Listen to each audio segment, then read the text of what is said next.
What is going on, everybody? Welcome back to the Sports Outlet Show. I'm Joe Wagner alongside Brent Allegra and Brayden Wilkins. And guys, it's 9/10/25 on the graphic. We're weekly, baby. Heck yeah, man. I'm excited. I'm excited to do this weekly. I'm excited that we're in the brunt of college football and NFL now.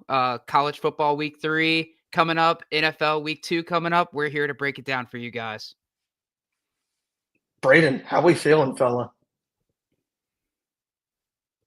Oh, he's muted. We're back in Zoom 2020. I'm just so excited. I forgot to unmute. Ready for this new beginning, and we're ready to go. I'm ready to rock and roll. As you can see on our graphic still, it does say season 6 because we like to let you guys know where we're kind of striding through. But that won't be the titles any longer. But we'll let you know when we get to season 7, season 8, season 9, season 172. You know, that's the things we like to do. So kind of break down a rough agenda here for you guys today. First of all, you'll notice the Pirates polo. We're not making the playoffs, but it's Paul Skeens Day. We're a baseball podcast now. Sure. Not actually. Anyways, we're going to kick it off. We've got some recaps here on college football week 2 for you guys. Obviously, this podcast would be 7 hours long. If you want that, let us know. It would be 7 hours long if we went through every recap of every game. So we each picked one that we're going to go through, one that we're going to preview as well. Got some brand new segments. Brent, Brayden, and myself all owning one, so really pumped to get that into action today. We've got a brand new blind top 10 as well coming later. I'll make you guys stay around. It's here. I promise it's coming. We've got an NFL 2-minute drill. We got best bets coming around the corner. I'm so excited. It's Wednesday. We have football tomorrow. Not just NFL. We actually have some ACC play as well, gentlemen. Wake Forest, NC State. Big implications on the ACC. Sure, we'll say that. But we're going to kick it off first with college football week 2 recaps. Each of us picked a game here, and none other, of course, I'll kick us off here, guys. What else could I have started with than college game day in Norman, Oklahoma? The number 18 Oklahoma Sooners defeated the Michigan Wolverines 24-13 on Saturday in Norman. College game day was there for the second year in a row, and this time Pat McAfee was sitting in his chair, and he said, "Boomer!" Oh, you guys left me. Nope. You left me hanging. Can't do it. Can't do Sooner. it. Somebody in the chat. Anyways, Pat McAfee's 2-0 in Norman. He actually picked the Sooners to win this game, unlike not picking us for our SEC inaugural kickoff against Tennessee, and boy, was he right. But the Sooners will travel to Ann Arbor next year in 2026, so keep an eye out for that for a little revenge game. But want to talk about John Mateer. I think you can't mention the Oklahoma Sooners without the stud star quarterback from Washington State. Mateer at 270 yards passing. He had a touchdown and a pick, as well as he had 19 carries, 74 yards, and 2 touchdowns to his name. Mateer was firing on all cylinders on Saturday night against a ranked opponent, the first true test for the Sooners, and what is a tough schedule down the road in the SEC. If you look on DraftKings right now, John Mateer, it's not Arch Manning, it's not Garrett Nussmeier, it's not Drew Aller. John Mateer is the leading Heisman candidate at plus 800 with Nussmeier coming right up behind at plus 850. So keep an eye on that race as well. Deion Burke showed up for the Sooners in a large way with 7 receptions, 101 yards, and a touchdown to his name. And guys, the most exciting part about this offense is they're doing it all without Cal transfer Jaden Ott. On Saturday, he had 4 carries for 9 yards, a non-factor as he's rehabbing an injury. This team's scary with the fact that they have a star-studded, could-be All-American running back behind Mateer. Very terrifying if you're an SEC defense. I also want to hint on the Wolverines a little bit. We talk about Bryce Underwood, the star freshman quarterback who has the highest NIL valuation ever for a freshman with $12.5 million over 4 years. He walked out there and might as well took a poop on the field. 9 for 24, which is a 38% completion percentage, 142 yards, and 3 carries for -1. The Sooners defense were having none of the money. He said, take it back to Ann Arbor and go earn it. Obviously, freshman quarterback, you can't make a judgment call yet. Sooner defense, SEC on the road. Hard game to play in. We saw it with Arch Manning as well. Some similar strides, but not nearly as poor as 38% completion. Justice Haynes looked fantastic on the other end for the Wolverines. 19 carries, 125 yards and a touchdown. They get a week 3 matchup at home versus Central Michigan for them to bounce back, guys. But how about Boomer Soonerland taking care of business? And Brayden, they'll be at Lincoln Financial this weekend hosting going up against Temple. So maybe you go catch a game. Why not? You might as well. Brent, tell me about probably the greatest game of the weekend. Yeah, it was crazy, boys. South Florida 18, Florida 16. No, I did not get those names reversed. South Florida 18, Florida 16. Going into the season in our college summer super series, I had the Florida Gators as one of my preview teams, and I'll tell you what, I did not have them losing to South Florida on my bingo card. We also didn't even mention South Florida in our group of 5 frenzy, so that might have been a flaw on the Sports Outlet Show's part. But that's on us. Hey, we take accountability. We live and we learn. Coming into the game, South Florida, they were 18.5-point underdogs. Obviously, going into the Swamp, an in-state rivalry against an SEC school, not an easy place to play. But damn, did they impress. Let me start it off with this. Alex Golish is looking like one of the nation's hottest coaches in the carousel for a big-time Group of 4 school next year. Week 1, he knocked off Boise State. Obviously, we all know what they did last year, representing the Group of 5 as the number 3 seed in the college football playoff. This week, he takes down number 13 Florida, and Florida's playoffs hopes are looking bleak given the gauntlet that awaits them. As mentioned on the preview pod, they play LSU, number 3, Miami, number 5, Texas, number 7. These are the next 3 weeks. So sounds fun. Not, but if you want more, they then play Texas A&M, who's currently ranked 16th, Georgia ranked 6th, Ole Miss ranked 17th, Tennessee ranked 15th, Florida State, who we didn't think they would be this good coming in, they're ranked 10th at the end of the season. So this team is not making the playoffs. I think you can already go ahead and set that in stone. They are not making the playoffs. Byron Brown, the quarterback for USF, he was awesome. Obviously, the better quarterback between him and Lagway, had a 64% completion percentage, 263 passing yards, 66 rushing yards, and a score. DJ Lagway, on the other hand, 222 yards, also had a touchdown, but threw a brutal pick in there as well. And that might have tilted the game in USF's favor. This is not good for a guy who was a Heisman hopeful entering the season. Florida should have rolled this team. They didn't. Alex Golish is a killer, has also played Alabama close the past 2 seasons, and South Florida is well on their way to getting that Group of 5 bid when December rolls around. I think they're looking like the favorite for that right now. Next week, if they beat Miami, who, as I mentioned, is number 5 in the nation, Tampa might explode. This team would get so much national hype. I think you have to put them in you have to at least put them in the top 10 at that point. You have to. Oh, yeah. So I will be locked in for that game. Miami versus USF. And USF, on the other hand, is now ranked number 18th in the nation. So obviously, if they even play Miami close, I think they'll get a bump. But I am very interested to see that one. And we'll hear a little bit more still about the South Florida Bulls. So we'll when we're going through a little bit about a matchup coming up. So we'll save on that pause for rebuttals from Brayden and I here. But Brayden, tell me about just so much Iowa love. Just tell me about it. Yeah, this is exactly the game you would expect between these two teams.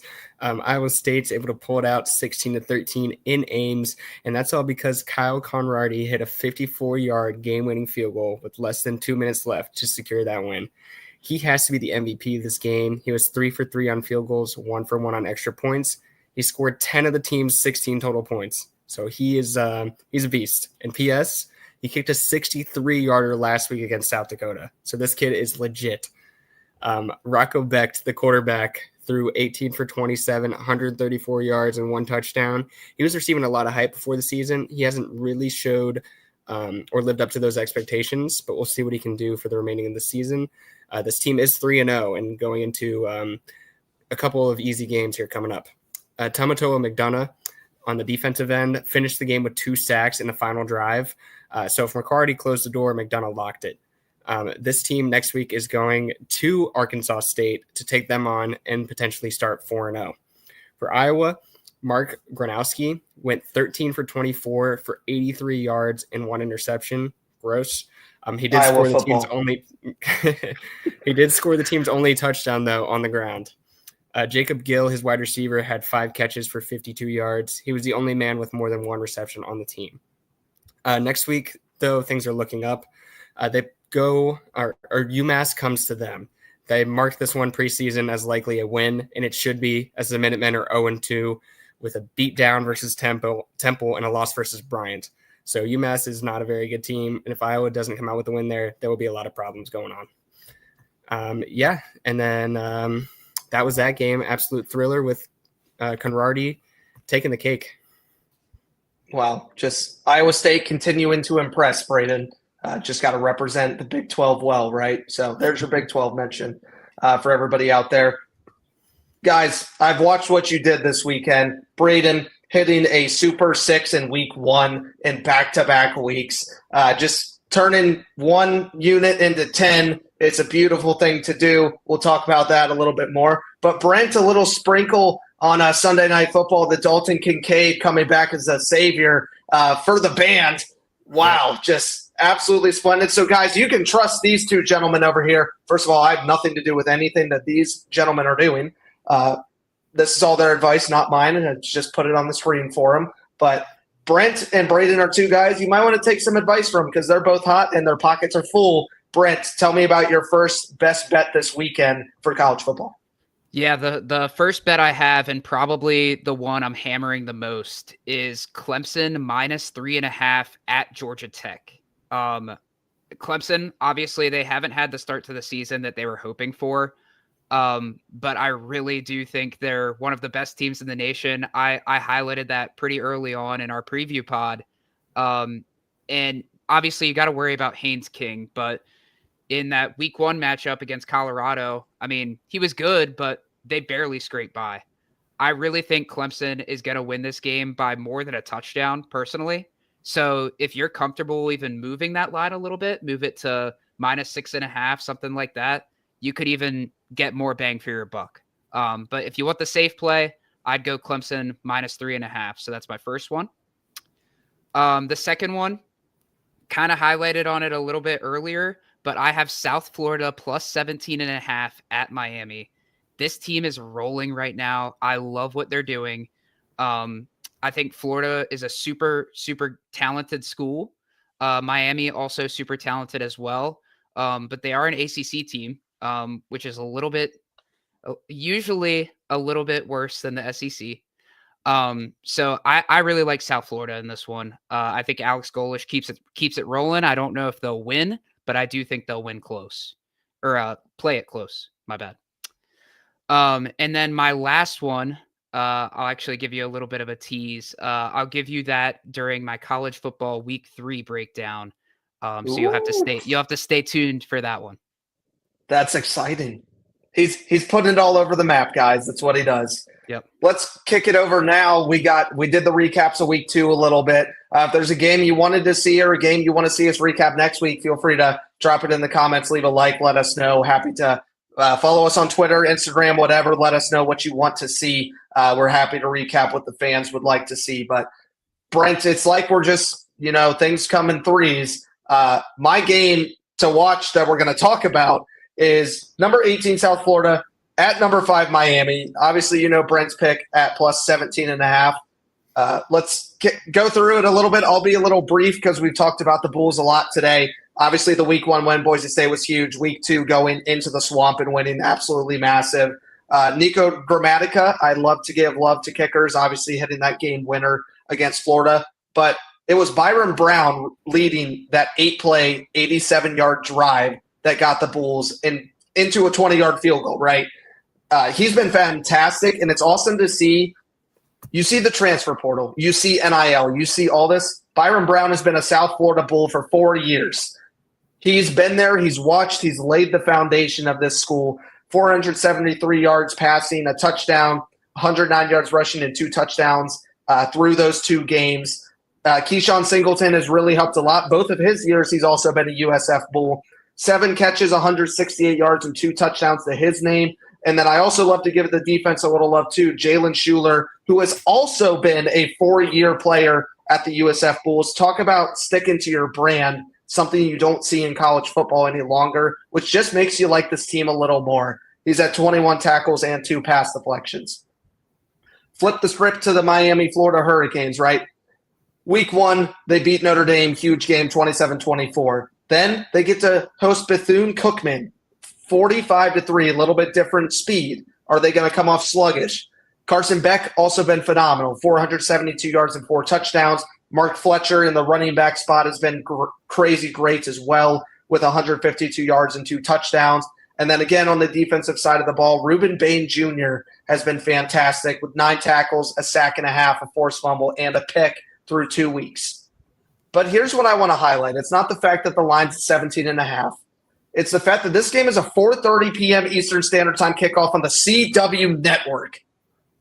Boy, did that ACC package, man, are they getting their money's worth out of this one. A ranked matchup, probably the number 1 game. It may debatably be the number 1 game of the week when you're looking at your ESPN schedule. Fun fact for you guys about the CW network, they set a viewership record in 2023 for Florida State versus North Alabama, a 58-3 whooping, which got 1.33 million views. Guys, I wouldn't be shocked if this tripled on this weekend. Tune into the CW network, I guess. Sure. An exciting time to be here in college football. Brent, got my prediction for you. I think you're right. I think they cover, but I think the Hurricanes take this one 31-17. Could be a lot closer than that if they let Byron Brown and company stick around. And one more thing I want to say is this about this matchup.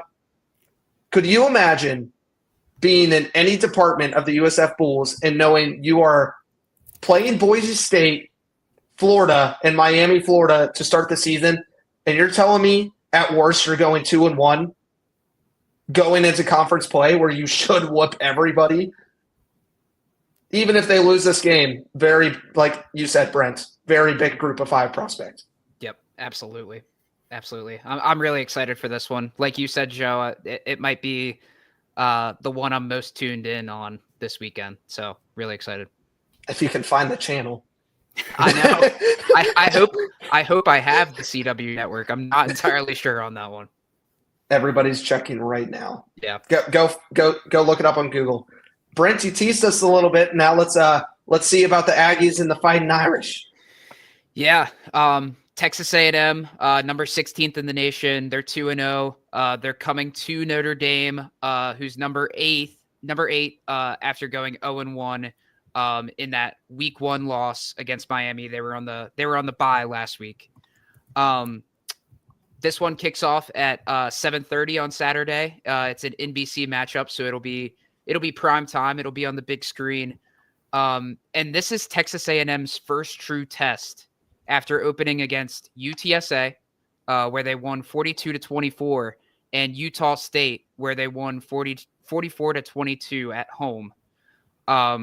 Obviously, Notre Dame coming off the bye week, as I mentioned. The spread currently favors Notre Dame by 6.5. Going into this, I do think the bye week helps Notre Dame reset, and there's a few guys I'm looking at. At the helm, I'm looking at CJ Carr, who actually impressed me at times in his opening debut, where he went for 221 passing yards, 2 touchdowns, and a pick. On paper, I believe A&M has a better defense than Miami does, who they played in that week 1 matchup, as I mentioned. They're led by the number 2 linebacker in the entire nation in Torian York, with a nice complementary piece in Scooby Williams. On the defensive line, I also really like defensive end Cassius Howell, who had 3 sacks just last week. I think this will be a bigger test to see if CJ Carr is the real deal. Maybe even more importantly for Notre Dame, I really want to see Jeremiah Love unleashed. He only had 10 carries for 33 yards, and this was a guy that was getting Heisman buzz entering the season. I'm not sure if he was banged up or what happened, but this is the best running back in the nation, and you have to get him involved early and often if you want to win this game like they're predicted to. For Texas A&M, all eyes are on Marcel Reed as he gets his first true test in this one. Going into it, he has 509 yards and 7 touchdowns, but you can't truly put too much stock into that given the opponents. Another guy I'm looking at on the offensive side of the ball is Mario Craver, who is leading the team in receiving and has 3 touchdowns. It will be a true test going up against the Irish defense, who has one of the best secondaries in college football and one of the top corners in the landscape in sophomore Leonard Moore. So that leads me into my best bet, which I teased you guys a little bit with here. The over-under is set at 49.5. I'm predicting this one to hit the under. I really like both defenses, as I mentioned.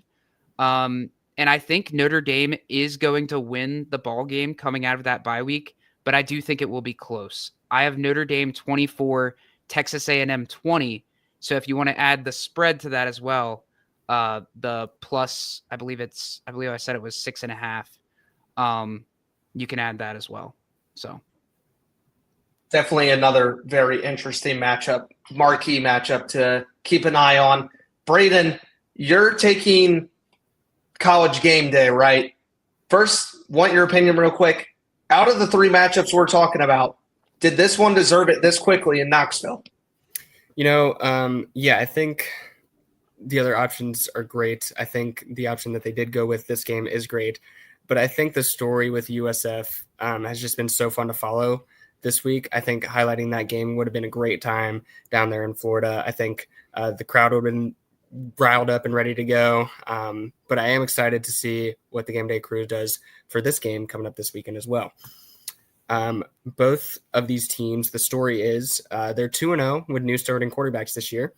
Gunnar Stockton for UGA had 69% completion percentage so far, 417 yards, 2 touchdowns, no picks, and 2 rushing touchdowns.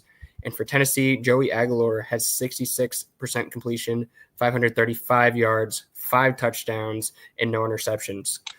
This will be the first true SEC start for these quarterbacks, and it will be a tough one. This game is, I think, the highest ranked matchup of this week. It's the first real big SEC matchup. And I think teams are seeing blood in the water here. Georgia and Tennessee, they watched Texas lose. They watched Alabama lose. They watched Ole Miss struggle against Kentucky. There's a lot of SEC teams that are competing for playoff spots this year, and the loser of this game will have to be playing some catch-up after the loss this weekend. But both these teams feel good about themselves. They're very strong. They've been strong defensively. I think Tennessee saw a little bit of adversity against Syracuse, but other than that, they really haven't played high-quality opponents. So I think this game one's going to be close, and I think it's going to be a shootout. I have Georgia coming out on top 32-28, just sneaking by and taking a step up in that SEC race. Who's that coming down the track? Go Dogs. Go Dogs. Go Dogs. Gosh. Pat McAfee, everybody. Well, I mean, we just talked about college football, right? So that means we transition to the NFL, correct? There's nothing more important to talk about? Can't think of anything. I don't think so. I can't think of anything at all. Oh, sorry, I'm just not seeing it because it's the blind top 10 and we're doing pizza types today.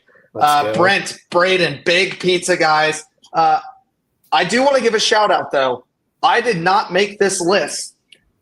Manager that is alongside me at Virginia Tech, Kyle Johnson, big Sports Outlet Joe fanatic, has made this list and put it together and ChatGPT'd the random number order. So if you get screwed, you can blame him. Okay.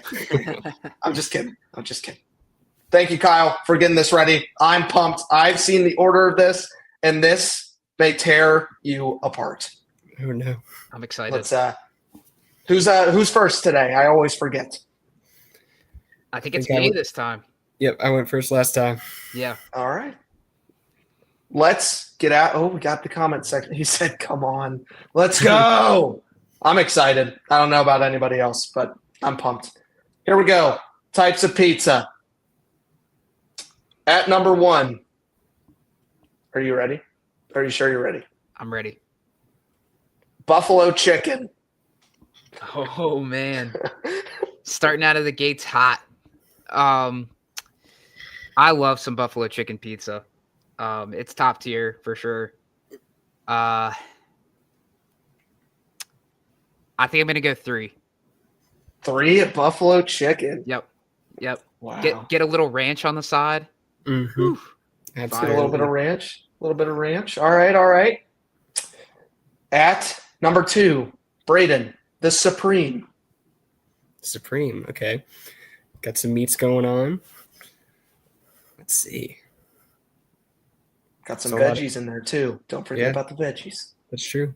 A lot of good pizzas out there. Let's slaughter in at number 5.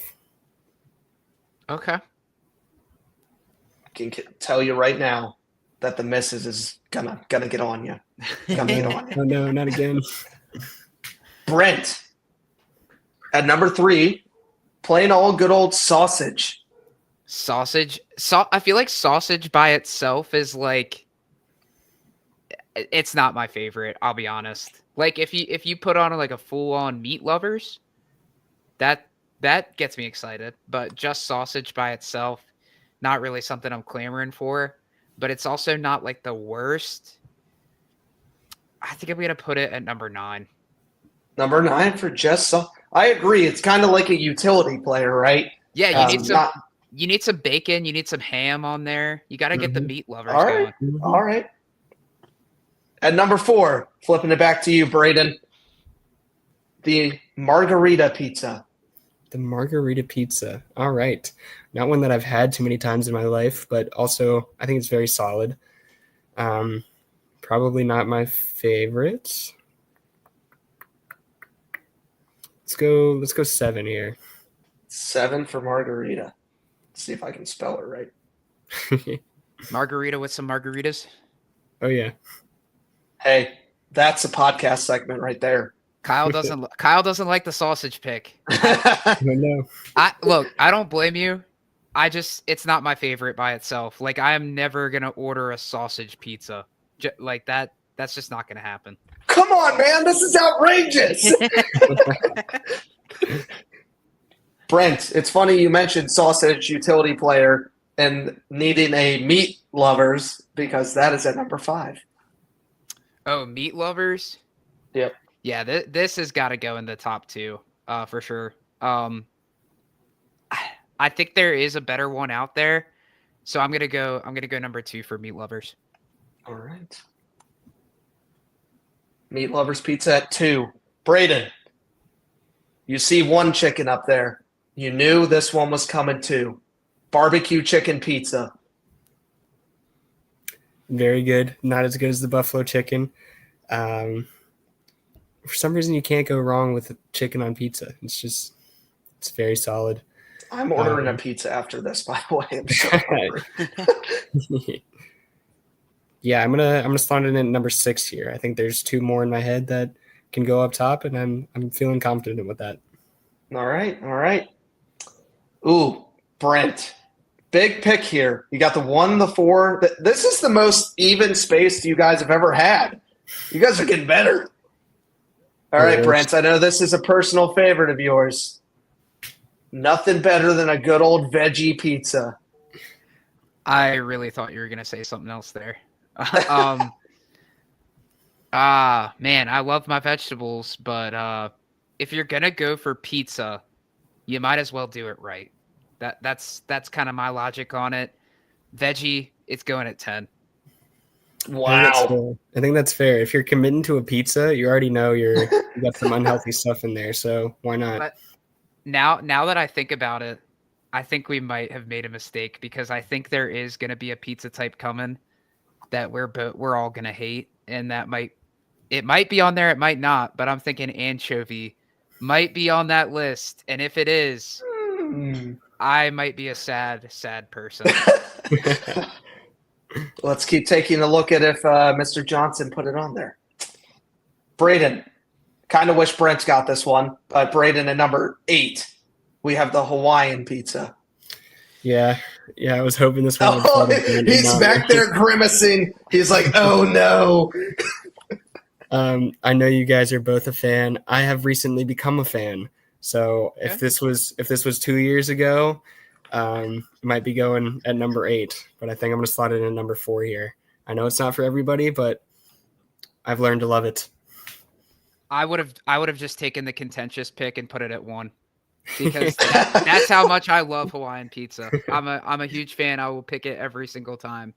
Brent knows I'm also on the Hawaiian pizza train. Yeah. So that's kind of what I was holding out for. I was just going to be extra contentious on this podcast. I have also introduced the boys to pepperoni and pineapple, and it is also very yummy. So bacon pineapple too. Mm-hmm. All right. So good. Kelby, we're getting pizza this evening. I just have to say it. All right, Brent, you have 1 and 8. Could it be anchovies? I don't know. Brent, you have a hard pick here.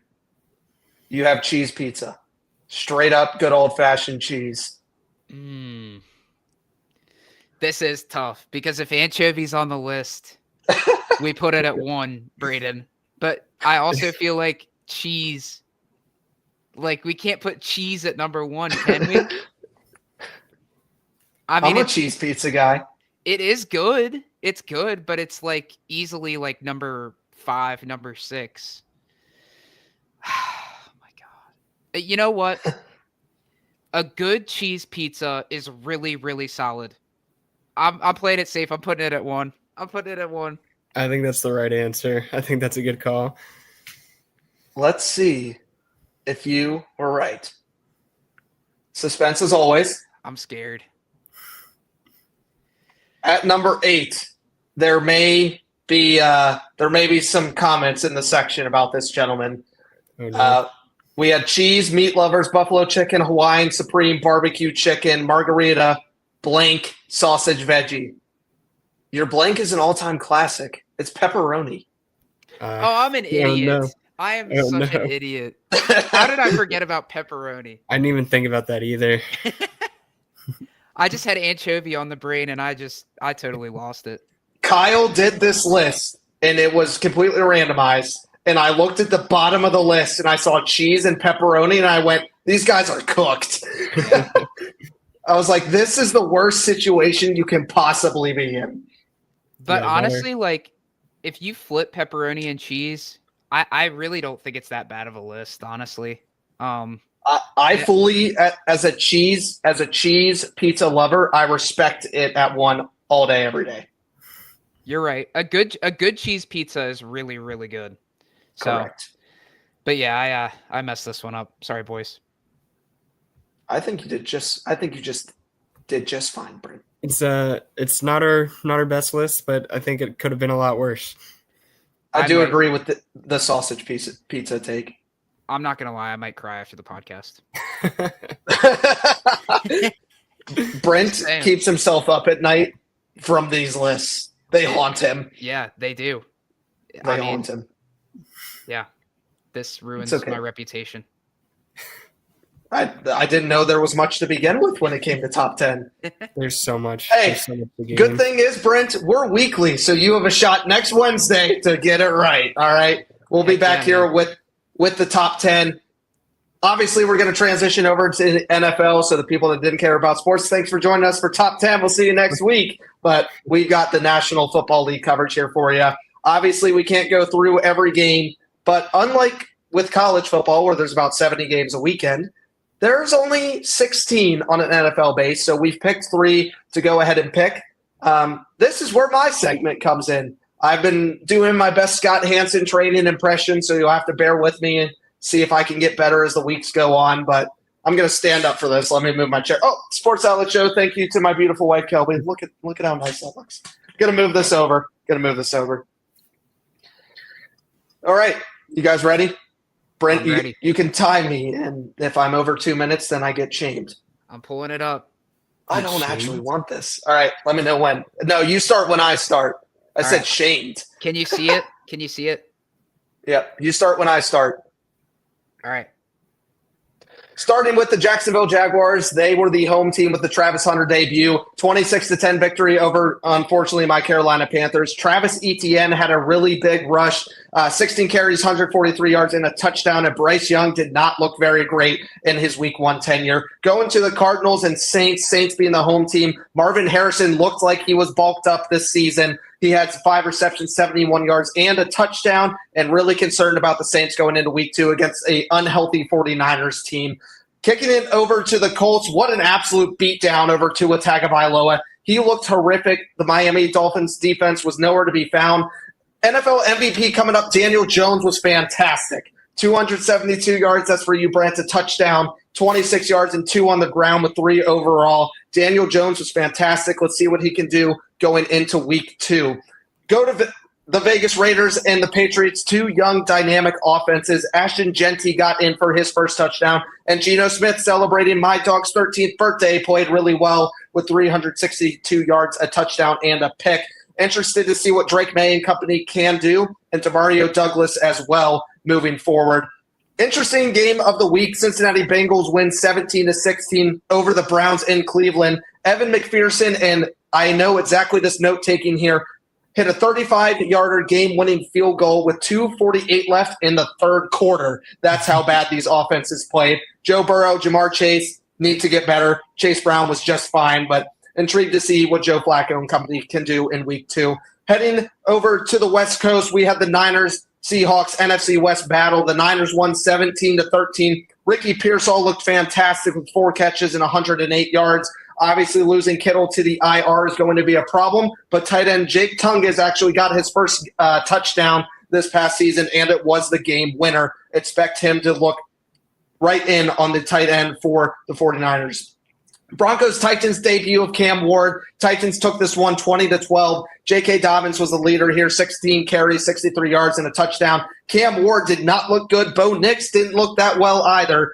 Interesting to see what both of these offenses do going into Week 2 as well. Packers-Lions, NFC North. Jared Goff gets embarrassed in Lambeau. Obviously, the Lions traveling there. Jordan Love only had to complete 16 passes in this beatdown with 188 yards and 2 touchdowns as well. Big Week 2 matchup coming for the Lions. We'll talk about it here in a minute. Rams-Texans. This game was just terrible. 14-9, an all-defensive showdown. But Puka Nacua, like we saw in the NFC preview, absolutely showed out. 10 receptions, 130 yards. And I'm Joe Wagner here, and that is your 2-minute drill. How'd I do? I think you did well. Are you ready for the results? I'm saying 149. Oh, man. I think we might need to change it to the 3-minute drill. Oh, no. That's terrible. That's terrible. Wait. All right. Wait, guys, we'll get better. Get better. Hey, it's your first time doing it. There's room for improvement. It's the 3-minute. What are you talking about? It's always been the 3-minute drill. There's too many games to talk about. You've never heard about 3-minute offense? I don't understand. I really don't understand. What I do understand, though, is you're probably wondering where a lot of those games were. Thursday night football, Friday night football, Sunday night football, Monday night football, including a Bills 41-40 victory over the Ravens and what was one of their greatest games of all time.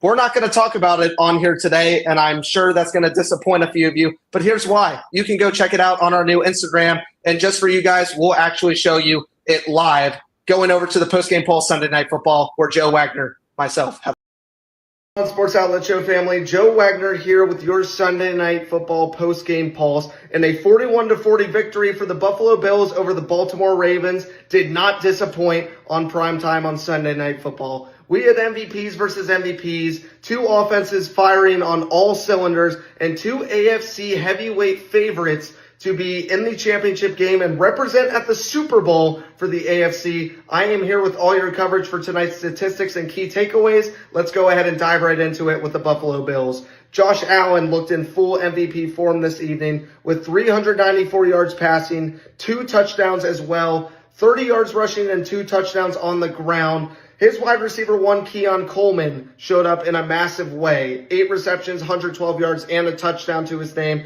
He was exactly what the Buffalo Bills needed. Keep an eye on that moving into week 2 as well. On the opposition, Lamar Jackson looked like an MVP himself, making plays where there weren't sometimes, as he typically does. Jackson had 209 yards in the air, 2 touchdowns as well, and then 70 yards rushing with a touchdown on the ground with his name too. Similar to Keon Coleman, Zay Flowers showed up in a massive way for the Ravens tonight. 7 receptions, 143 yards, and a touchdown to his name. Jackson was able to rely on him on several occasions this evening.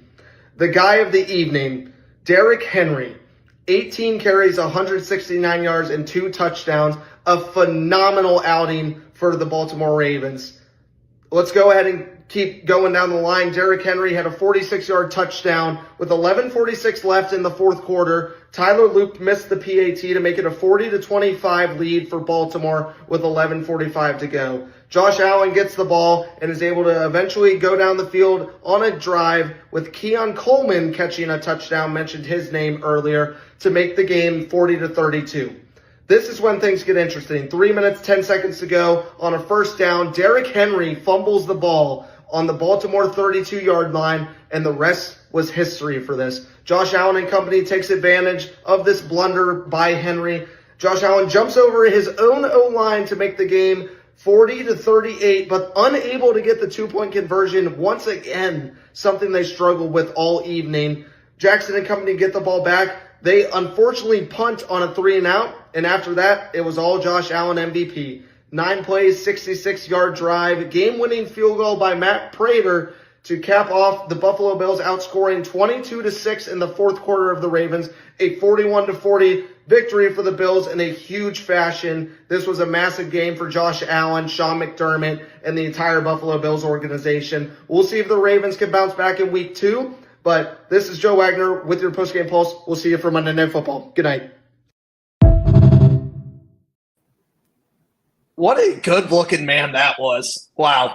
Make sure you check us out on Instagram, Thursday Night Football, Sunday Night Football, Monday Night Football, all 3 of us representing each and every week. What a fantastic game that was. But you just saw the postgame pulse, so we don't even need to talk about it. And, who knows? Let's keep it going. Steelers, Jets, who's got it? That's me. That was one of the games of the week, not the game as Joe was just talking about. Maybe one of the most surprising games of the week as Chris Boswell nails a career-long 60-yard go-ahead field goal with just over 1 minute left. That would end up being the game winner in this shootout. This game was very high-powered offensively. For New York, Justin Fields went 16 for 22 for 218 yards, 1 touchdown, and 2 rushing touchdowns. Garrett Wilson seemed to have a really good game with 6 catches on 9 targets, 95 yards and a touchdown. And Breece Hall also had a really good game with 19 carries, 107 yards, and 38 receiving yards. So a great showing from the Jets' new trio there. Unfortunately, Xavier Gipson was released from the team today after a fourth quarter fumble on the kickoff return that led to a Steelers touchdown late. So we'll see if the Jets can bounce back from that. Their offense looked very good. They do still have things to work on. Next week, they will take on the Bills. So kind of a rough draw to get things figured out there. For Pittsburgh, Aaron Rodgers, vintage moment for him. 22 for 30, 244 yards, 4 touchdowns to 4 different receivers in Calvin Austin, Ben Skoranek, Jalen Warren, and Jonnu Smith, one of the pieces from that trade earlier for Minkah Fitzpatrick. The running game did not find much room at all for them. Warren, Gainwell, and Johnson had 19 carries total for 54 yards combined at 2.8 yards per carry. So they have to get the running game fixed if they want to continue to win games. On the defensive side of the ball, the other piece of that trade for Minkah Fitzpatrick was Jalen Ramsey. He had 3 total tackles, 1 quarterback hit, and 2 pass breakups, including the final play for the Jets. They will take on the Seahawks at home next week. The Seahawks lost last week. We talked about that earlier. So we'll see if the Steelers can keep it going and get up to 2-0. What a great game of a quarterback switch between Fields and Rodgers, week one switch. Very interesting. Brent, your stories are going to be a little more dynamic than Brayden and I's here on talking about the difference in the games. You had boots on ground in Washington. Tell me about it. Yeah, my game, it comes from the 1 p.m. slate. It was the Giants 6, Commanders 21. As Joe mentioned, I was at this game, boots on the ground. Going into it, I had a lot of hope for this season for the Giants. Thought the defense was going to dominate. Thought the offense was going to be better than it was last year. Obviously, I was wrong on all fronts and kind of wish I wasn't there after watching the performance the Giants put out on Sunday. It was absolutely putrid. Going into the game, I thought there was absolutely no way Russell Wilson could be worse than what we had last year, but he looks absolutely cooked back there. Can't run, doesn't have good pocket mobility, barely even attempted the only thing that he's actually good at, which is the deep ball. And when you can't do any of these things and you can't even see over your offensive lineman because you're 5'4" or whatever you are, it doesn't make for a good mix. I'm already done with the Russ experiment. It was a waste of money. Would rather Dart come in and get some experience, or hell, even Jameis Winston, someone that can actually execute the offense. Turnovers be damned. But here we are again. It is the same shit. Excuse my language, over and over and over again. Total lack of preparation, flawed game plans, bad roster. Shane and Dayball both need to get their bags packed because it's not working. And to prove that, on our first red zone drive of the season, we're first and goal at the 1 yard line. The play they come up with is a throw to our backup offensive lineman, Marcus Mbo, a rookie. What are we doing? Last season, we are the laughingstock of the league, with Saquon going to a division rival and immediately looking like the best player in the NFL and winning a Super Bowl. This season, Daniel Jones, of all people, comes out guns a-blazing, looks like the best quarterback of the week, 272 yards, 3 total touchdowns. Why is it that every single player that leaves the Giants looks like an MVP candidate on their next team? Saquon Barkley, Daniel Jones, Xavier McKinney, Leonard Williams. The list is endless. But we aren't a Giants podcast, and I recognize that. So I need to talk about the Commanders a little bit. Listen, if I'm a Commanders fan, I'm not thrilled about that performance either. Obviously, not as much disappointment as if you're a Giants fan, but they should have easily had 2, maybe 3 more touchdowns in this game, but had some stupid penalties. Jaden Daniels actually had some sloppy misfires, which I was surprised by. Dropped balls, and the refs even had some questionable calls in this one, favoring the Giants, actually, most of the time. And I'm a Giants fan, so that's an unbiased take there. I'm not walking away, if I'm a Commanders fan, feeling great about that performance. Granted, it's week 1. They'll still be a playoff team. Debo looks good. Running game looks good. Defensive line played well, although the Giants easily have a bottom 3 offensive line unit in the league, so I wouldn't put much stock into that. But all around, just an ugly game, and I wish I could get my money back, but here we are again. Giants 6, Commanders 21. And I did promise you guys that I had another story to tell. If you're interested in my Bill story, is what we're going to call it. I'm intrigued, and I'm just a Bill. Yeah. So, as y'all know at this point, I was at the game this past Sunday, and the Commanders have this running back on their team. His name is Ja'Cory Krosky-Merritt, but the fans call him Bill. And he goes by Bill. I'm not sure how he got that name. It's very different from Ja'Cory, so I'm interested in hearing that backstory. And listen, you'd think the Giants' performance on the field was already enough punishment for me, but no. I had an even bigger problem sitting directly next to me. This guy, I don't know his name, but we'll call him Bill Guy for the sake of the story, was screaming for Bill every single time he ran on the field.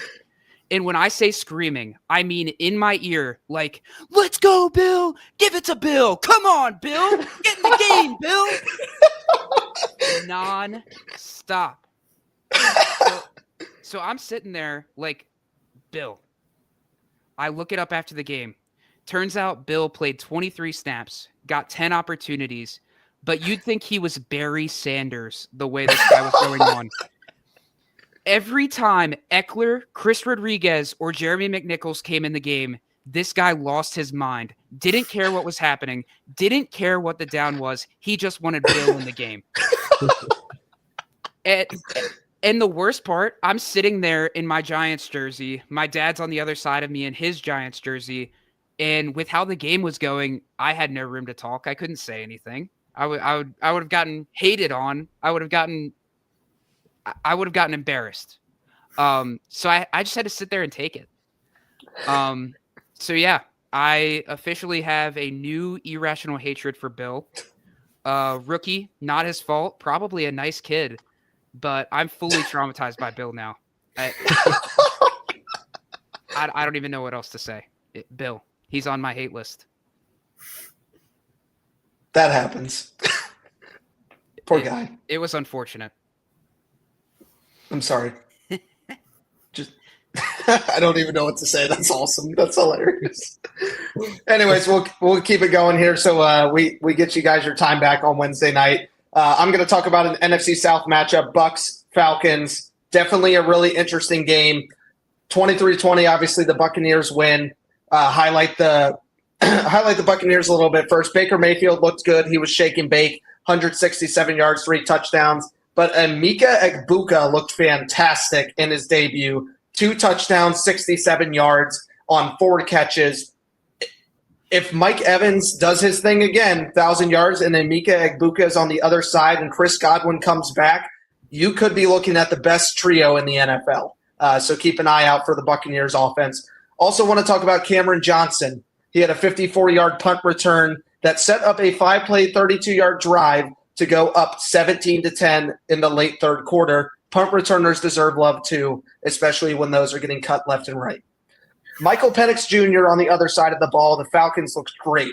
298 yards, 2 touchdowns. He had a rushing touchdown and a passing touchdown, as well as he threw the ball 42 times, looking very similar to his days as a Washington Husky. Bijan Robinson, very interested, not sure if we should be worried yet. Had 6 receptions, 100 yards, and a touchdown, but only 12 carries for 24 yards. Tyler Algier did not have much success as well. I do want to talk about, jokes aside, Kyle Pitts. Him and Drake London combined for 15 receptions. You would think it'd be 15 yards preseason, and 104 yards total. They played well and were in position to win this game. I thought the offense in Atlanta played fantastic. But week 2, they get to go at Minnesota. Week 2 for the Bucs is versus the Texans. But it seems irrational that the Buccaneers go down and score a touchdown to make it 23-20, and Chase McLaughlin misses the PAT, a doink. I think it might have been Scott Hansen's first doink on Red Zone of the year. I could be incorrect on that.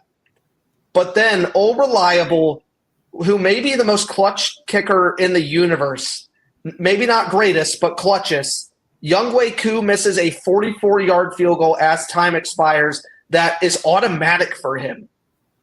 Atlanta just can't get out of it. They get to go see J.J. McCarthy and company in week 2, but we'll talk about that when we get there. Just a heartbreaking loss if you're a Falcon fan, especially from last season.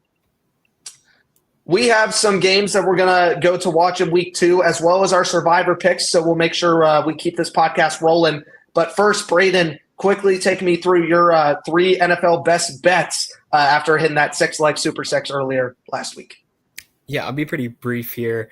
I have the Bills minus 6.5 at the Jets. The Bills looked phenomenal offensive against the Ravens, who have a much better defense than the Jets. The Jets looked good offensively, but I still have the Bills winning by at least a touchdown here. I have the Patriots money line plus 100 at the Dolphins. The Dolphins just looked so miserable last week. Patriots weren't much better, but I just think the Dolphins looked like absolute trash last week. So I think the Patriots win here. And the Falcons plus 4.5 at the Vikings. They were both in close games last week. The Vikings didn't come alive until the fourth quarter, and the Falcons were, as Joe mentioned, a young way kick away from going to overtime and potentially winning that game. So I have the Falcons plus 4.5 here. That can be laid at plus 613 for those three legs. I really like those. And honestly, I am shocked that the Dolphins are favored in that game.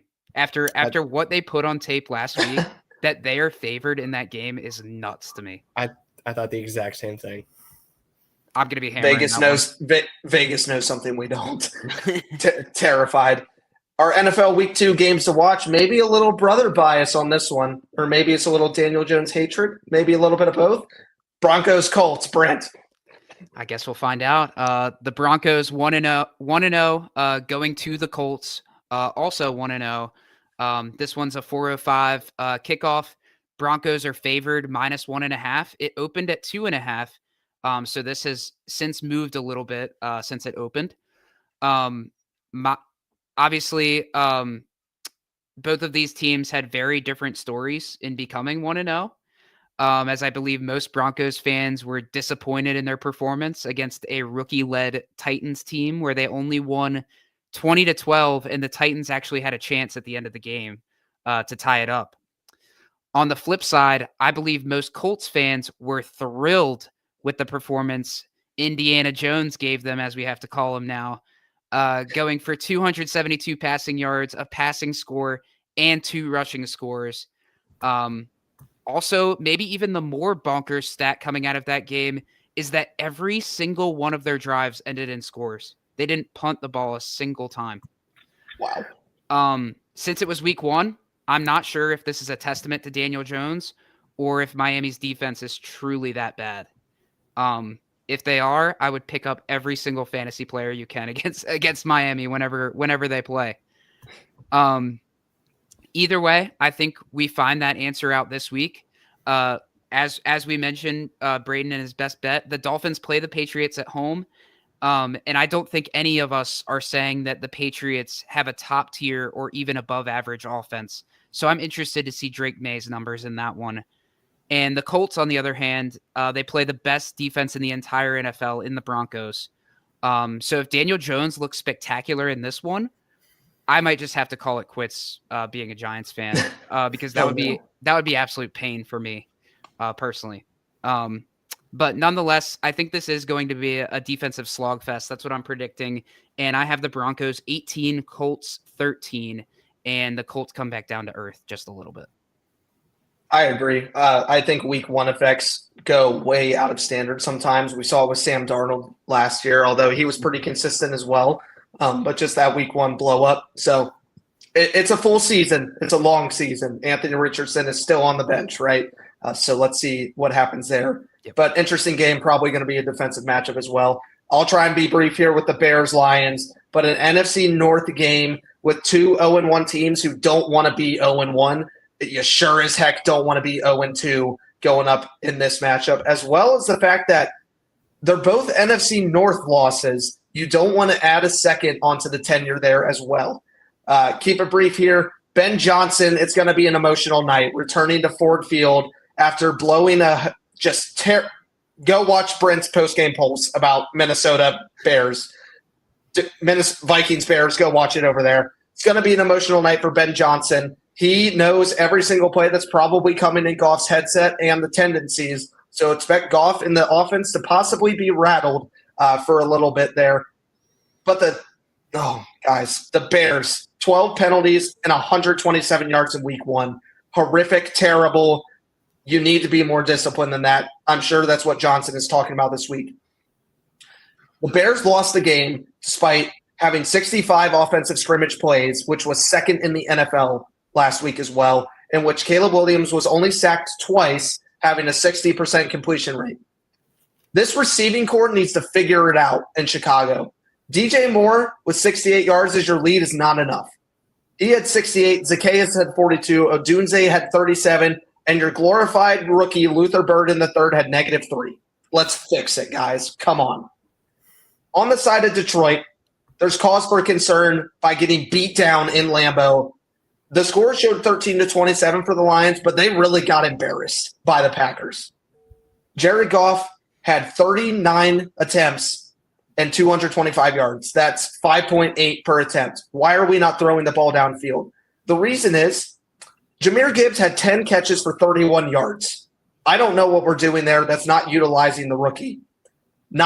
Second year now. 9 carries, 19 yards as well for Gibbs. Demont had 11 for 25. They had no run game and no offense. I'm intrigued by this game because it almost feels like a playoff game. It's your second NFC North game and your second week of the season, and neither team wants to lose this one. I guarantee you Dan Campbell doesn't want to lose to little brother. Lions, Bears, great game.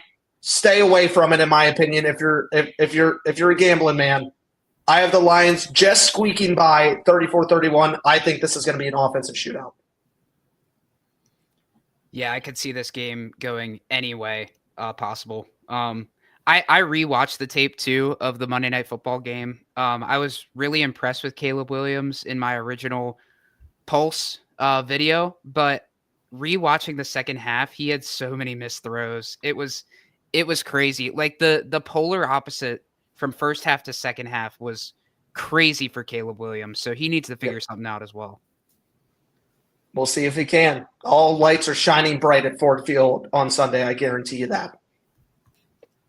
We will kick it over to EAGLES Eagles. Brayden, tell me what's going on against the Chiefs. Go Birds. We got a Super Bowl rematch here, and this is episode 5 of Hurts versus Mahomes. In their career games against each other, they are 2-2, each with one road regular season win and a Super Bowl. So the home team does not typically win in these matchups according to history, and we're playing at Arrowhead. I got some news for the Eagles. Jalen Carter will not be suspended. He was fined 1 game check for his spitting incident with Dak Prescott there. My keys to win for the Birds are going to be discipline on defense. That starts with Jalen Carter, but it was also all around the defense against the Cowboys. We had 110 yards and penalties, and most of that was on the defense. I also have taking what the defense gives you. Last week, that worked pretty well. We didn't throw the ball downfield too much, but we just dinked and dunked, used the run game, and got it done in the trenches. And also, even if they're not giving it to him, get A.J. Brown involved. You have one of the better wide receivers in the league, and he had 1 target for 8 yards at the very end of the game against the Cowboys. So I don't know if he was maybe having some health issues or what was going on, but he needs to get involved against the Chiefs. For the Chiefs, Xavier Worthy is likely out this week. But good news, Andy Reid says that IR is not in consideration. So he's not going to be putting him on IR, and he should be back at some point this season, sooner rather than later. My keys to win for the Chiefs are to exploit the secondary. Adoree Jackson is slated to start again. He allowed over 100 receiving yards versus the Cowboys. He was absolutely terrible.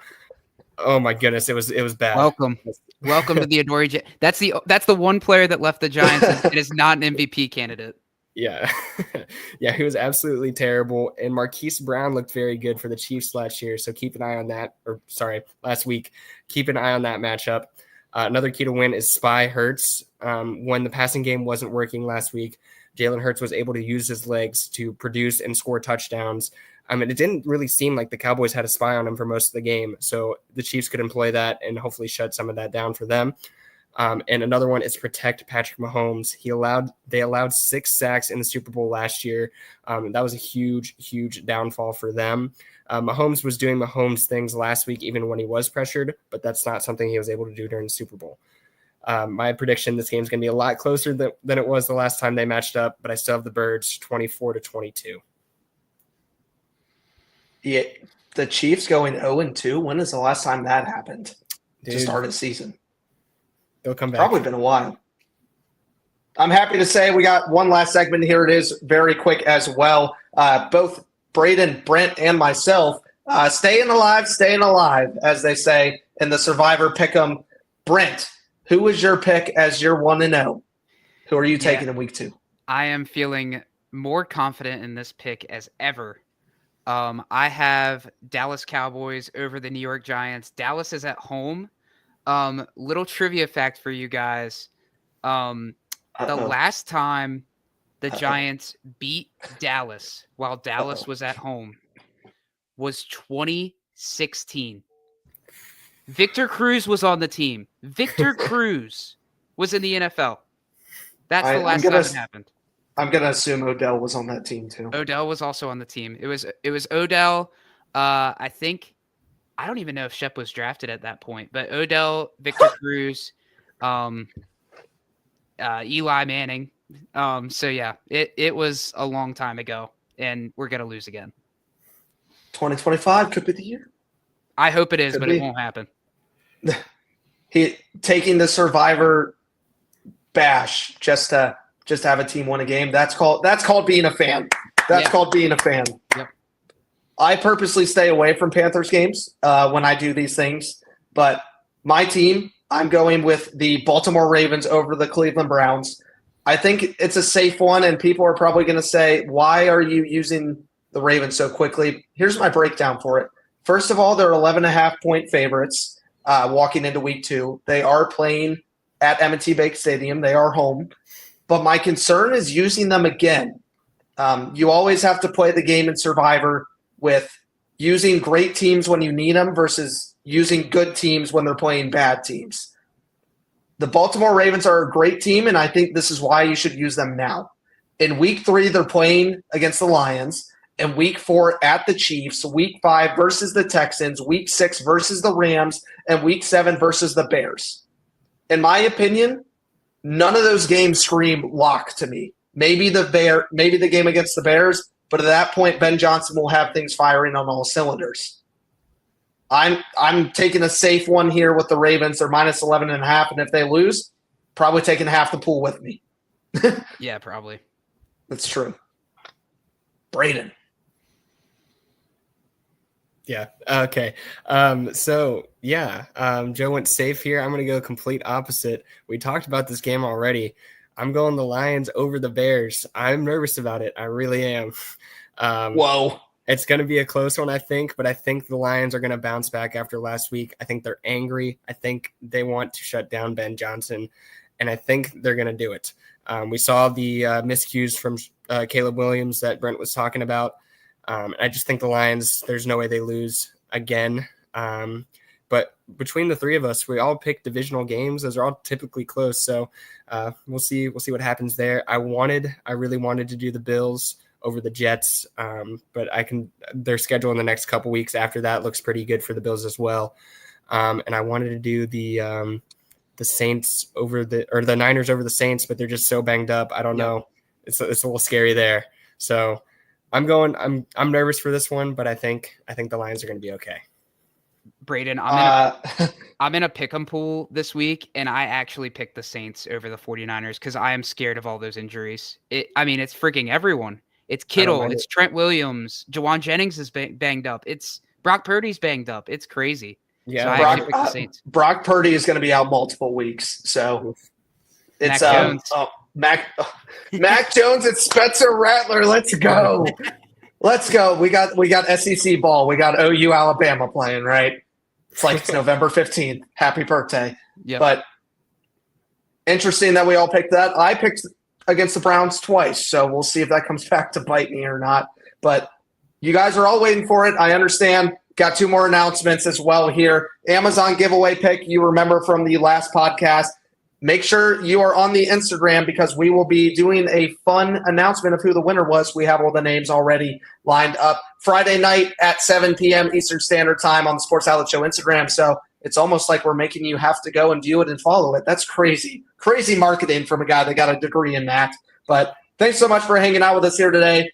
First Sports Outlet Show weekly. Super pumped to do it again next week here. Same place, same time, Wednesday, the 17th at 7 o'clock Eastern Standard Time for your weekly content here on the Sports Outlet Show.